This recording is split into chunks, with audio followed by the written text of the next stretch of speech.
Hola, ¿cómo están? En esta clase vamos a seguir con problemas, ¿no?, asociados a la producción. Por lo general son problemas que se presentan en instalaciones de producción. Obviamente se presentan en el fondo de un pozo. ¿Está bien? Este es un gran problema como la corrosión, ¿no?, pero un poco más común también.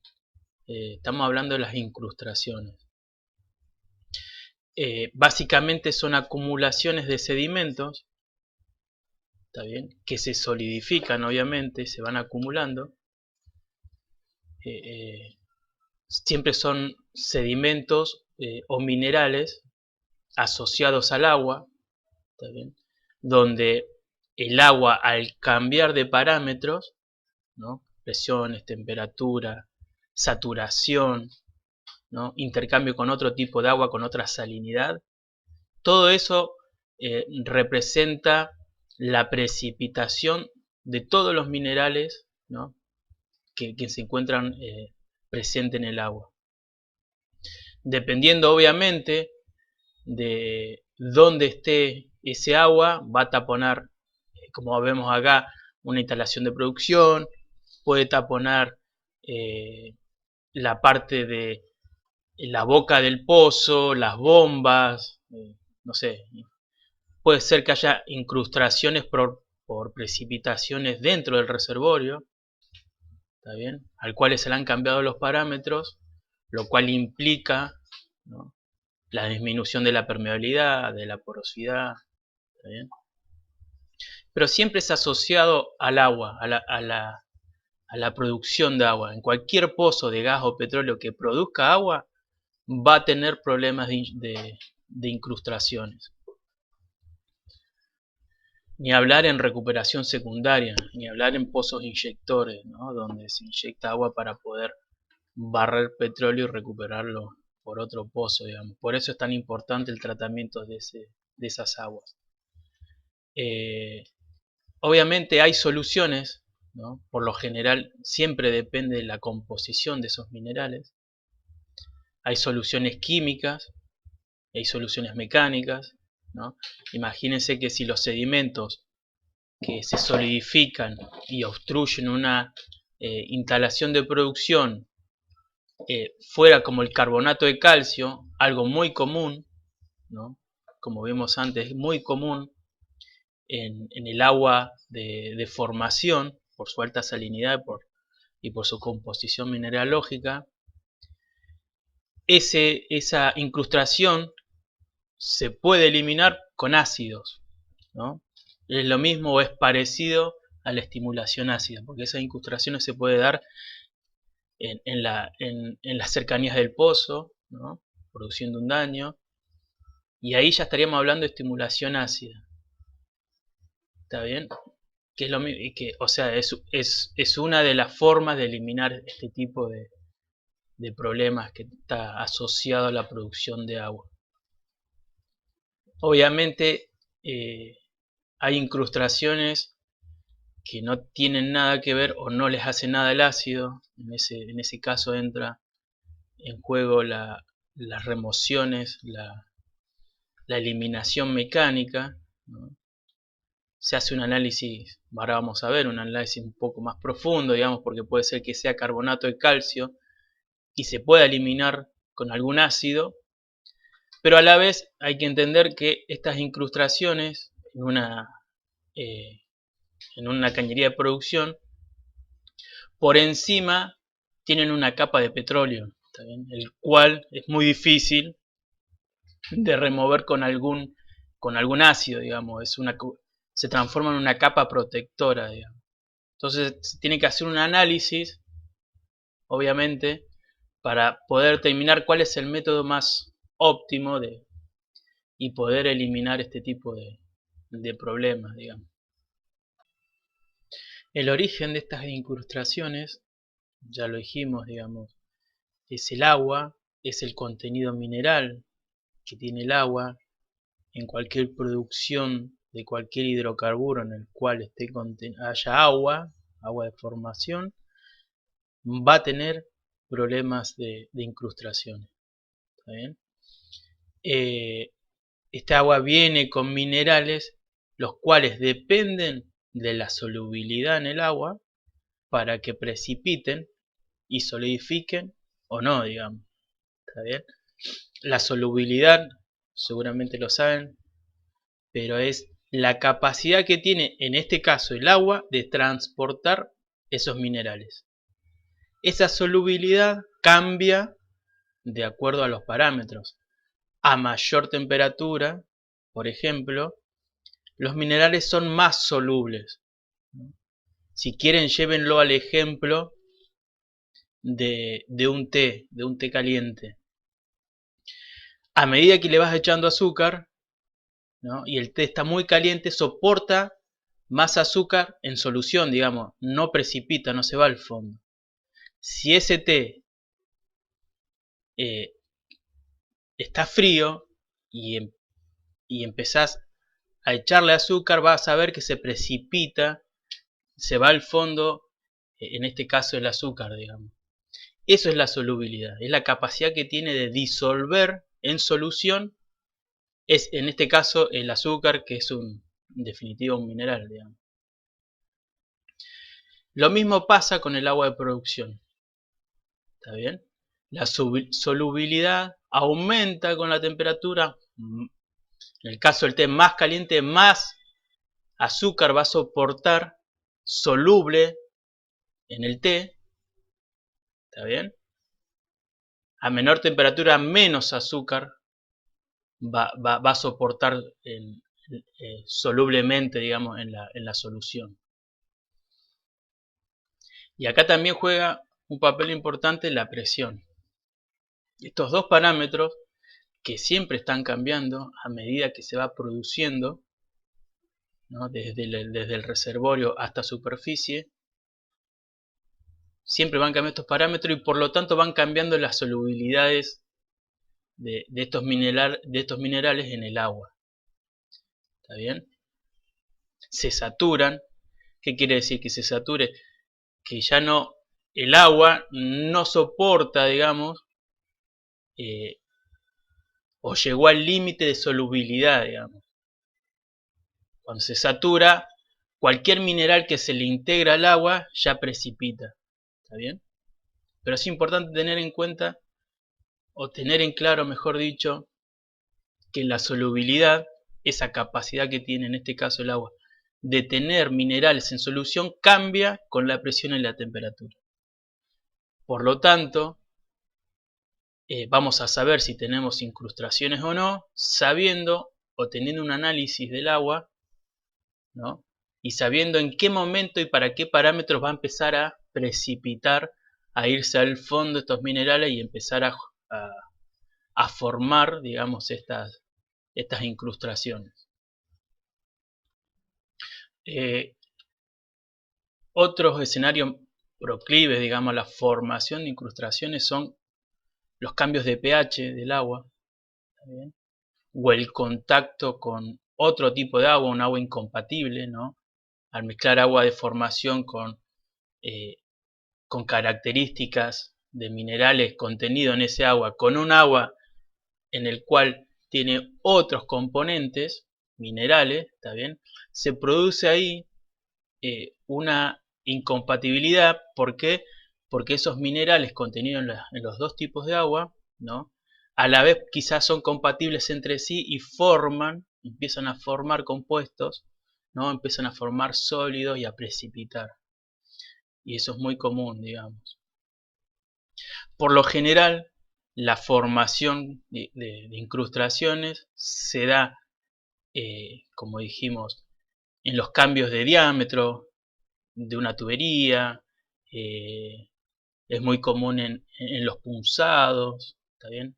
Hay un cambio de presiones, recuerden que entre la formación y el pozo, en esos orificios, ese cambio de orificio genera un cambio de presión, ahí es muy común que se forman las incrustaciones, ¿no? En las juntas entre cañerías de producción, en las costuras de las tuberías, siempre en esos lugares donde hay asperezas, ¿está bien? Superficiales, donde hay cambios de diámetro, donde hay cambios obviamente de presión y temperatura. Todo eso, ese combo, es propicio, digamos, para la formación de las incrustaciones. El primer paso para diseñar una operación de remediación, digamos, de este efecto de incrustaciones, es saber o identificar qué tipo de incrustaciones son, dónde están ubicadas, ¿está bien? Cuál es la composición, ¿está bien? Por lo general son capas espesas adheridas a la pared del interior de una tubería.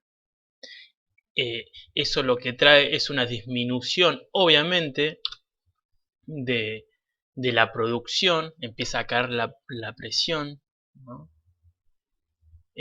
Y tenemos que tener en cuenta que las incrustaciones no se dan de un solo tipo, sino que hay varios tipos, hay una mezcla de depósitos que pueden revestir una cañería de producción.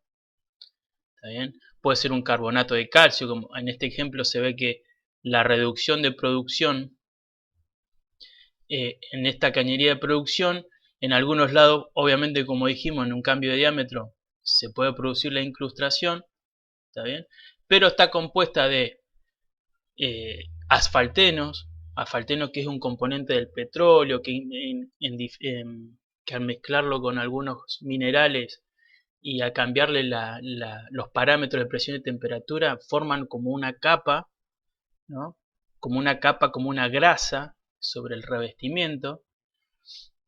Y lo que quiero decir es que no siempre o casi nunca se trata de un solo tipo de incrustación, sino que es la suma de varios tipos, digamos, de problemas. Digamos. En este caso será carbonato de calcio, después hay una capa de asfaltenos, ¿está bien?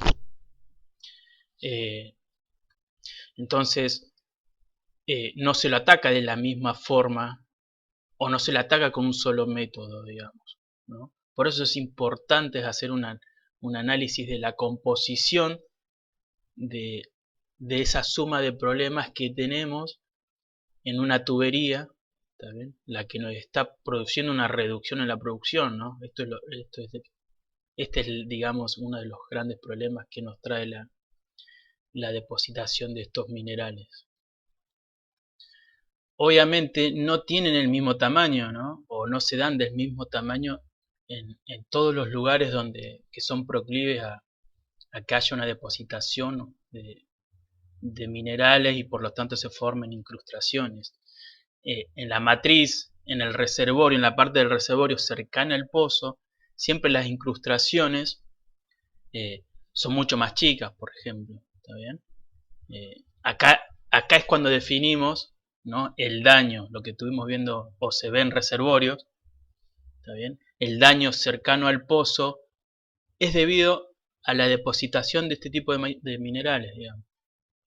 Y obviamente como vimos o se vio en reservorio, la eliminación es con algún disolvente químico, ¿no? Con algún ataque químico para disolver esos depósitos, porque por lo general se da que son carbonatos, ¿no?, muy común, ¿no?, composiciones muy comunes en los minerales que forman un reservorio. Se dan ese tipo de precipitaciones, lo que provoca es el daño en la matriz, digamos, cercana al pozo. Es común también que este daño o esta depositación se dé cuando un pozo está mucho tiempo cerrado, ¿está bien? Ya que el flujo transversal, ¿no?, el flujo hacia el pozo o desde el pozo, de alguna forma podríamos decir que disminuye, digamos, esa tendencia al depósito. En cambio, en un pozo que ha sido cerrado, ¿está bien?, se dan condiciones o mejores condiciones para que se depositen estos minerales. Otro de los lugares muy comunes son los pozos inyectores, ¿no? por lo general se da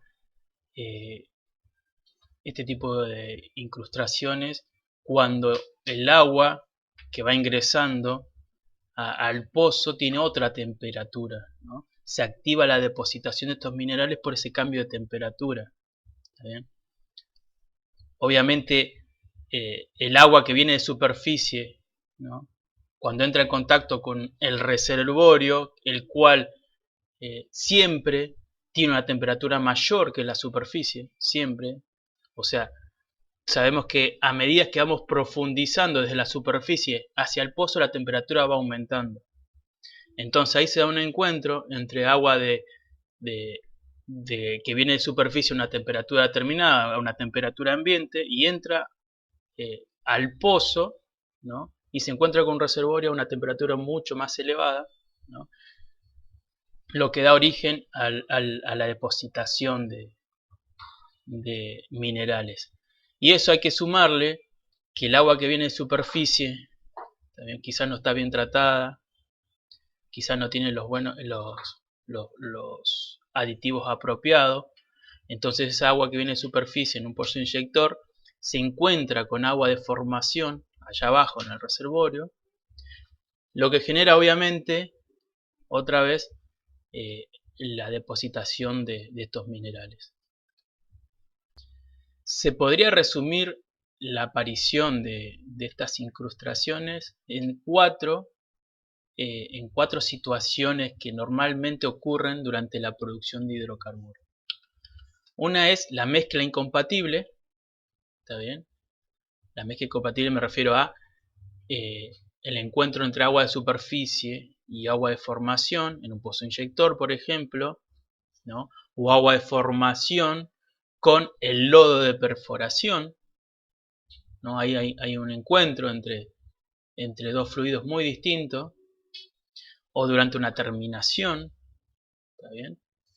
Siempre hay una incompatibilidad entre el fluido que ya no convive con ese reservorio con una cantidad determinada de minerales, ¿está bien? Y al entrar en contacto con otro tipo de fluido, con otro tipo de minerales, se producen estas precipitaciones.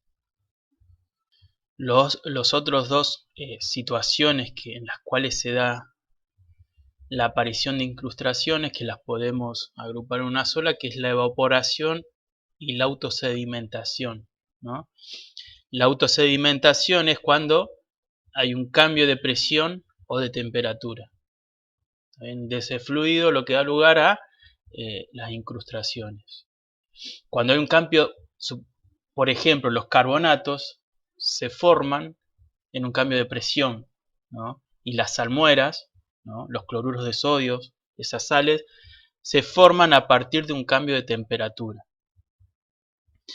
Y algo muy relacionado cuando hablamos de evaporación, en el caso de gas, de un pozo de gas, ¿no? De un gas húmedo, el cual tiene salmuera en solución, o sea, agua con minerales, ¿no? A eso le llamamos salmuera, que va adherido al gas, ¿no? Por eso es un gas húmedo, ¿no? Y a medida que se va produciendo ese gas, cambia su presión, obviamente, ahí se produce un fenómeno en el cual se evapora, ¿no? O sea, cambia su presión, se expande ese gas, ¿no? En superficie, ocurre el fenómeno de evaporación. ¿Por qué? Porque al cambiar esa presión se evapora la salmuera, ¿no? Ese agua que contenía el gas, ¿no? Y lo que da esa evaporación es a la incrustación a las paredes de esa instalación, digamos. ¿Bien? Queda el mineral expuesto en forma sólida. Y es muy común en pozos de alta presión, o sea, en pozos de gas de alta presión y altas temperaturas. El otro escenario posible es cuando hay una inundación con gas. ¿Dónde se da esto? En la recuperación.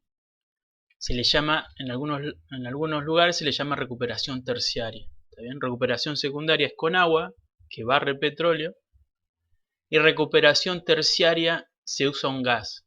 Por lo general se usa dióxido de carbono, CO2. ¿Está bien? Cuando el CO2 entra en contacto con el agua, si es que la formación tiene agua, se produce una acidificación del agua. ¿Está bien? Se vuelve más ácida ese agua de formación. Lo que obviamente empieza a disolver los minerales contenidos en el reservorio, en la formación. Y por ende empiezan a precipitar, o sea, transformamos o acidificamos con CO2 el agua de formación y empieza a disolver estos minerales que van provocando obviamente la depositación, ¿no? El taponamiento. Además, a medida que va avanzando, ¿no? El CO2 cambia de presión, lo que provoca la separación, ¿no? De la solución con agua y por ende la precipitación de los residuos esos de carbonato. ¿Está bien? Esto se da en la formación mientras va barriendo petróleo, en las cañerías, en los punzados. ¿Está bien? Puede de alguna forma tapar por completo un punzado o una cañería de producción, dependiendo de la composición de la formación, digamos, ¿no? Y la presencia siempre, obvio, del agua de formación. La eliminación de estas incrustaciones tienen que ser obviamente rápidas, económicas, ¿no? Tiene que ver mucho con el tiempo, la economía de algún tratamiento, ¿no? Recordemos que esto implica parar un pozo, parar la producción, ¿no? Además, la eliminación no debe dañar el pozo ni las tuberías, ¿no? Y además tiene que ser efectiva a la hora de la prevención para nuevas precipitaciones en el futuro. Los tratamientos de estimulación de la matriz ya se conocen, digamos, se usan disolventes, se usan ácidos, pero para decir cuál es la mejor técnica siempre es necesario saber la cantidad, obviamente, el tipo, la composición, la textura, ya que no, o sea, diferentes texturas tienen diferente resistencia, ¿no? Diferente composición tiene diferente resistencia, ¿no? Distintas espesores tienen distinta resistencia también, ¿no? Por eso siempre es, obviamente siempre se hace un análisis previo de todos estos parámetros que hay que tener en cuenta a la hora de atacarlos, digamos. Obviamente la pureza de estas incrustaciones, ¿no? La composición afecta su resistencia o no a los métodos de limpieza. Porque puede ocurrir que se trate de una incrustación de un solo mineral, de composición de un solo mineral, o una mezcla de varios compuestos similares, como habíamos dicho. Una de las técnicas para eliminar estas incrustaciones es la técnica química. Por lo general, este es el primer sistema que se utiliza, y el más económico, obviamente, porque hay muchos casos en el que las incrustaciones no son fáciles de acceder, digamos. ¿Está bien? Están en lugares o se encuentran en lugares donde los métodos mecánicos, que son los otros métodos de limpieza convencional, resultan poco efectivos, muy costosos de transportarlos, ¿no? Por ejemplo, los carbonatos son muy solubles en ácido clorhídrico, como vimos en la estimulación, y se pueden disolver con facilidad, digamos. Las incrustaciones de sulfatos son más duras y son más difíciles de eliminar porque tienen un grado muy bajo de solubilidad ácida. Obviamente es importante saber la relación entre área y el volumen, el área de superficie y el volumen de la incrustación. ¿Qué tiene que ver esto? Por ejemplo, en las tuberías de producción, los depósitos materiales se concentran en una sola zona, ¿no? Entonces el área, la superficie de contacto con el ácido, va a ser pequeña en relación con el volumen total que tiene esa incrustación. Entonces, a la hora de tratarlo con un ácido, por lo general resulta muy lento el tratamiento, ¿está bien? Porque el área de contacto es pequeña, a pesar de que la masa es grande. Entonces, también es importante esta relación entre área de superficie y volumen, ¿no? Porque en estos casos, a pesar de que es un carbonato que lo puedo disolver con un ácido, ¿no? Quizás más eficiente utilizar algún dispositivo, una remoción mecánica, digamos, una técnica mecánica a la hora de remover un carbonato que es fácilmente soluble por un ácido, por el ácido clorhídrico, por ejemplo. Y a pesar de que el ácido clorhídrico por lo general es siempre la primera opción a la hora de estimular o eliminar una incrustación, a veces esa reacción con esos minerales por parte del ácido esconde otro problema, que es la formación, ¿no?, de subproductos, ¿no?, de depósitos de productos de la acidificación de este ácido con las incrustaciones, ¿no?, trayendo nuevos depósitos minerales, o sea, nuevos problemas, digamos. Para evitar estas reprecipitaciones, ¿no?, estas nuevas precipitaciones debido a la disolución de estas incrustaciones, se usa un componente muy común, ¿no?, además del ácido clorhídrico, que es el EDTA. Así se llama, es un compuesto que eh, no, no permite esa reprecipitación, ¿está bien? Obviamente son más costosos, son más lentos en comparación con el ácido clorhídrico a la hora de reaccionar con las incrustaciones, pero su aplicación es más amplia que este ácido, ¿no? Puede eliminar otro tipo de incrustaciones distintas a los carbonatos, ¿está bien? Los métodos mecánicos también ofrecen una amplia variedad de herramientas, ¿no?, de técnicas aplicables a las tuberías, pero algunos tienen limitaciones, como en el caso de los tratamientos químicos, ya que algunos son más eficientes que otros para la eliminación de las incrustaciones, ¿no? Uno de los primeros métodos, por ejemplo, utilizados para la eliminación de incrustaciones en una sarta de producción eran los explosivos, ¿está bien? Con el tiempo se fue mejorando esa técnica, ¿no? Estos explosivos hacían vibrar los tubos, algunos los dañaban. Sirve para incrustaciones que son muy superficiales, muy quebradizas, ¿está bien? Luego se cambió a una soga explosiva se le llama, que es una soga que se baja, ¿no?, literal, es una soga que se baja con explosivos, con cargas explosivas, ¿no?, y son más localizadas. Igualmente, este tipo de explosivos no son muy eficientes cuando las incrustaciones son tienen mucho espesor, ¿no?, son muy resistentes, y por lo tanto se recurre a lo más tradicional que existe, que es a una fresa.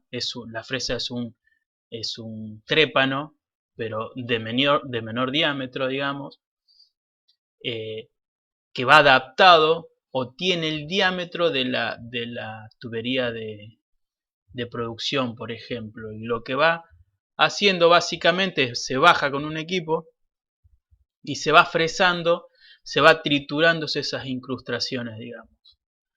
Pero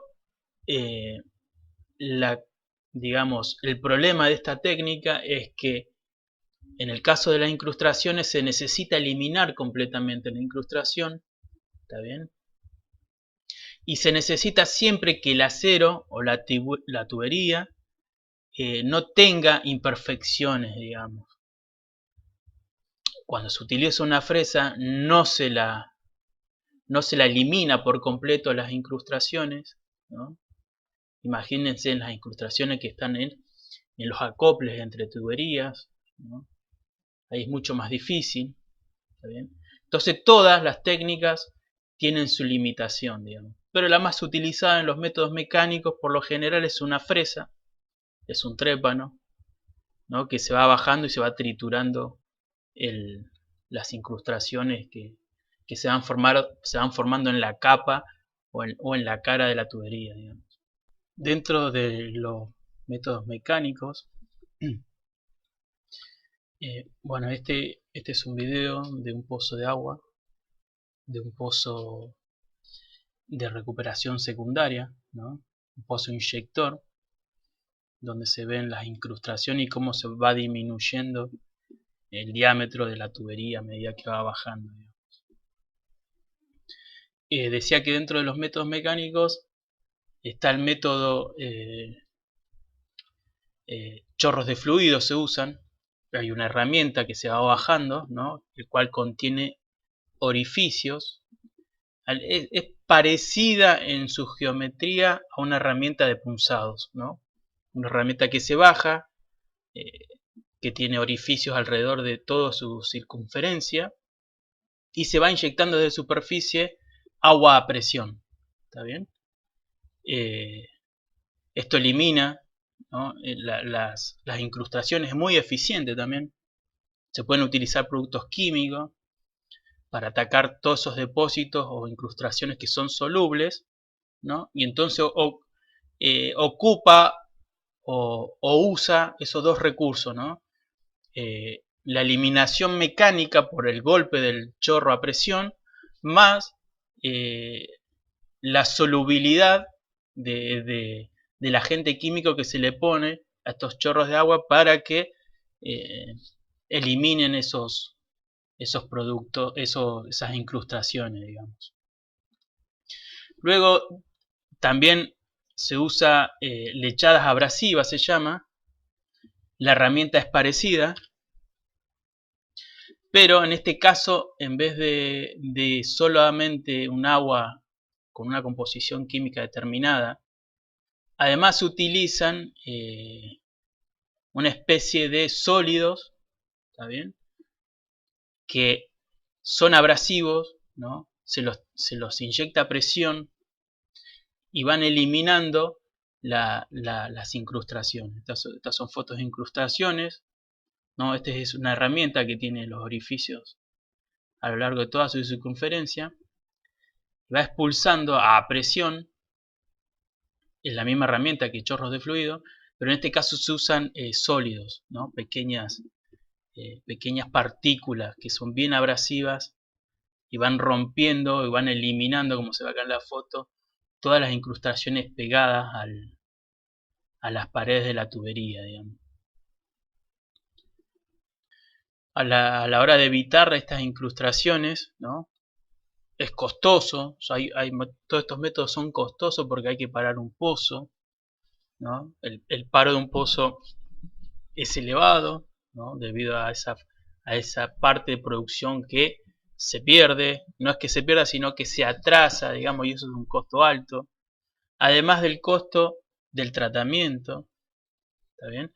Por eso se busca prevenir antes que curar, digamos, antes que resolver esas incrustaciones, eliminar esas incrustaciones. Uno de los métodos que se usa es la inyección de agua dulce. Se usa una sarta Macaroni, se le llama, una sarta, es un caño de un diámetro muy pequeño, ¿no? Que va dentro de la tubería de producción y que va hasta frente a los punzados donde se está produciendo agua con una salinidad alta, con una alta mineralidad, digamos. Por lo general esto se usa cuando hay el agua de formación es muy salina, digamos, que es muy propensa a la precipitación de esas sales.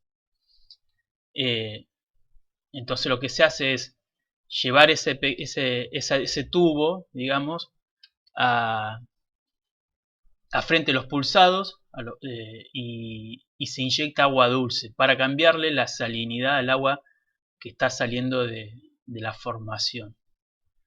Esto obviamente no se utiliza siempre, sino que el agua tiene que tener una alta composición en carbonatos o en sales, ¿no? Para cambiarle esa salinidad y evitar que cuando vaya fluyendo o se vaya produciendo este agua a lo largo de la tubería de producción se vaya depositando o incrustando en las paredes, digamos. Y la otra forma de prevenir la formación, controlar la formación de incrustaciones, es la inyección de inhibidores de incrustaciones. ¿Está bien? Se inyectan inhibidores en la formación, como se ve acá, o se inyectan inhibidores con el agua, ¿no? Con el agua de la recuperación secundaria, cuando se vuelve a inyectar a la formación, ahí se le inyectan, se le ponen químicos que bloquean el desarrollo de estas partículas minerales que luego van a precipitar y van a formar las incrustaciones, digamos. La vida útil de estos inhibidores, ¿no? Que evitan la formación de estas incrustaciones, evitan la precipitación de todos estos minerales, por lo general varía, ¿no? Pero aproximadamente, dependiendo siempre del caudal de agua que se esté produciendo, pueden llegar a durar un año dentro de la formación, siempre y cuando hay que tener en cuenta la superficie química, ¿no? Digamos, la composición química de la superficie, donde se va a adherir ese inhibidor se inyecta a la formación, ¿no? Y es absorbido por las paredes de los poros. ¿Bien? Por eso hay que tener en cuenta, porque le puede cambiar, hay que tener cuidado de no cambiar la mojabilidad de la formación, por ejemplo, ¿no? Pero el pH, la temperatura, como dijimos, del líquido que se encuentra en contacto con la formación pueden o no aumentar ese tiempo de vida útil del inhibidor. ¿Está bien? Pero por lo general esos tratamientos duran más o menos un año, ¿no? Y siempre teniendo en cuenta los caudales de producción de agua, digamos. Es importante, digamos, la correcta ubicación del inhibidor, digamos, ¿no? Si el inhibidor se introduce de forma indiscriminada, digamos, habrá un exceso de tratamiento en las zonas más depletadas, ¿no? Con menos hidrocarburos y y que tienen una alta permeabilidad, pero va a resultar escaso en las zonas de alta presión y baja permeabilidad, ¿no? Entonces es importantísimo saber ubicar correctamente los inhibidores y los tratamientos que se van a utilizar para inyectar esos inhibidores. En el caso de las fracturas, el inhibidor siempre tiene que acompañar o tiene que estar retenido por el agente de sostén, ¿no? Tiene que impregnar esas partículas, porque obviamente le bajan la conductividad, ¿no? a la fractura, ¿no? La precipitación y la formación de esas incrustaciones entre o donde está la porosidad, ¿no? Otorgada por el agente de sostén, digamos, le baja la conductividad una vez que se precipitan o se forman entre la porosidad que nos brinda el agente de sostén, digamos. En el apunte ahí va a haber una tabla donde, ¿no? Un poco más resumida, donde se resume, o sea, por un lado está el nombre de la incrustación, por ejemplo, carbonato de calcio, cuáles son las condiciones en las que se forma, o cuáles son los factores que influyen en la formación, y cómo se remueve, digamos. Hay una tabla para los compuestos más comunes, digamos, de incrustaciones que se encuentran en la industria, ¿no? Su nombre, su factor de influencia para la formación y la remoción, cómo hay que remover.